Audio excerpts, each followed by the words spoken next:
Nangunguna ang Department of Agriculture at ang National Food Authority sa pinaka-kurap na ahensya ng gobyerno.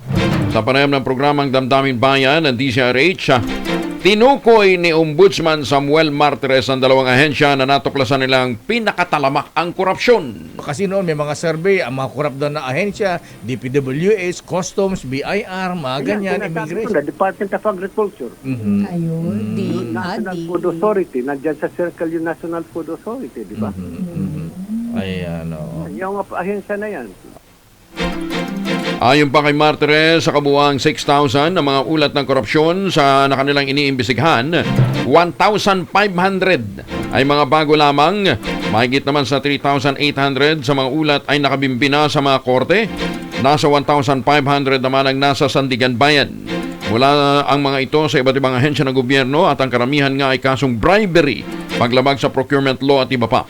Samantala, hindi naman itinanggi ng NFA ang pahayag ng Ombudsman at iginagalang nila ang sinabi ni Sam Martires. Ayon kay NFA Administrator Larry Lacson, posibleng base sa record na pangyayari noong nakaraang taon ang batayan ng Ombudsman kung saan 139 NFA personnel ang sinuspende mismo ng ahensya.